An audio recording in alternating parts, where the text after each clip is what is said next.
You Can't Take It With You, I believe, is one of the great American comedies.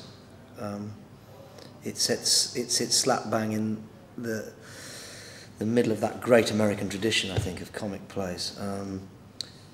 Written in '36 by Moss Hart and Charles Kaufman, and it's, in some ways, it is a sort of screwball comedy in the sense of the sort of madness that erupts in this sort of situation. It's not hugely about narrative. In some sense, it's really about character and this wonderful bunch of eccentrics that you encounter over the course of the action of the play. We were partly drawn to the play, as told by an idiot, because of Kaufman's links in particular to the Marx Brothers. Kaufman wrote a lot of the early Marx Brothers stage work, and indeed also wrote the two early movies that they did, Coconuts and Animal Crackers. And there's that level of anarchy that I think exists in the Marx Brothers. It's very much in the sort of DNA of this play as well. So as a company that's always relished and enjoyed anarchy, we thought, no, that's why we wanted to sort of do this in a sense. And it also connects so brilliantly to the space here at the Royal Exchange. It's interesting, even though as we start the early parts of rehearsal, it's so much more exciting to be thinking about doing this in the round rather than just doing it end on. It's so much more theatrical, I think, the possibilities here with what that potentially means to the anarchy of the piece.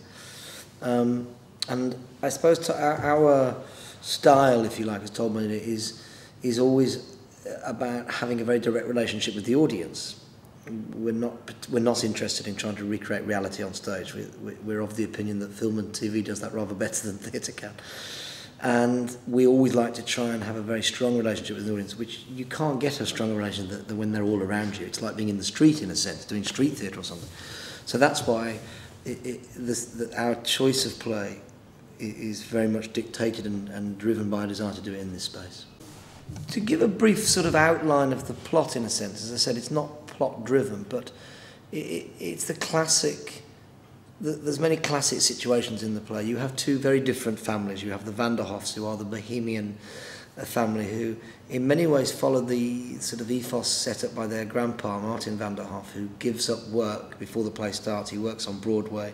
He works on Wall Street and does very well for himself, makes money, but realises that maybe there's more to life than this, and gives that up to sort of pursue his passions. And his whole family are very much like that. It's that you could describe them as bohemian. They have a daughter. The youngest daughter, Alice, is the one who is maybe slightly more conventional, although she's still very much of that world. And she has a life outside of this eccentric family. She goes to work on Wall Street at a bank and falls in love with the son of the man who owns the bank, Tony Kirby. So in a sense, it's the classic situation of will they, won't they? These two young kids from completely different backgrounds and the things that are put in front of them in terms of as they try to get together. They invite the banking family to come to their house for dinner, and in one of the great dinner party scenes, the banking family turn up a night early, and wonderful chaos ensues as a result of this.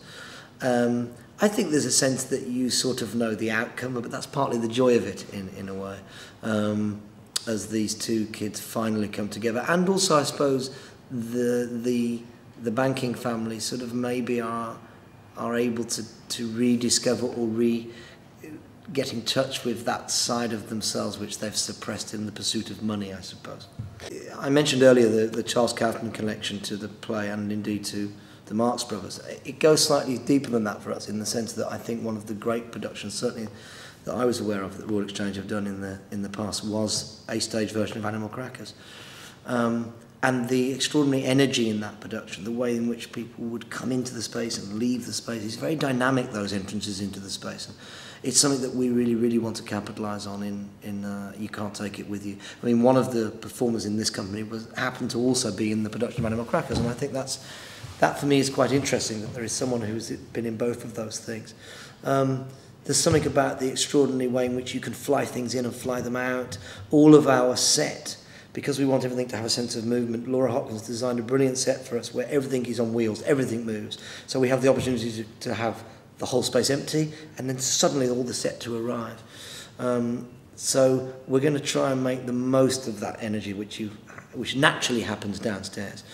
And yes, I suppose in a sense, even though the Kaufman harp play is a brilliantly structured play, I mean, we've just gone through the whole play on its feet today, and we've realised how brilliantly structured it is when you start doing stuff. Even some of the gags which you don't necessarily pick up on when you read it, when you put it on its feet, you go, oh, that's a brilliant visual gag.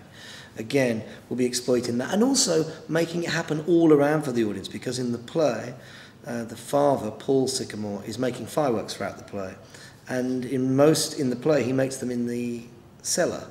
But to make use of the exchange space, we're going to relocate it to the attic, so all these fireworks will be happening in the roof of the... And I think we'll make the audience feel that they're absolutely part of this crazy family, all embraced by them.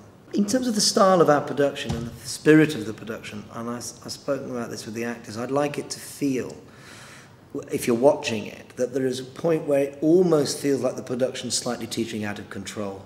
It should feel like it almost might be about to fall apart, but the actors are just in control of it. And I think that's a very Marx Brothers thing. When you watch those Marx Brothers movies, you think it's like everything's going to suddenly collapse. It should have the feeling, I think, in the spirit, in the playing of it, as the play moves on, that if, you know, heaven forbid we had to evacuate for some reason, we could all go outside, audience and performers alike, and carry on. And I think that's important. In the same way that I think the play reflects a whole generation of characters, which I've tried to reflect in my casting. So we have an older actor playing the grandpa, and we have two young actors playing in a sense, the romantic leads. And I think there's something wonderful for me about this play happening over Christmas. It taps into all of the things we love about those older movies. It's a Wonderful Life and that sort of Christmas. It's not set over Christmas, but it's the perfect time to do it, I think. And I like to think that because the show really will work for a wide-ranging audience, that there's something for the grandchildren. If the family comes to see it, there will be characters that the grandchildren can connect to, and also the grandparents. So it should appeal to a wide audience, definitely.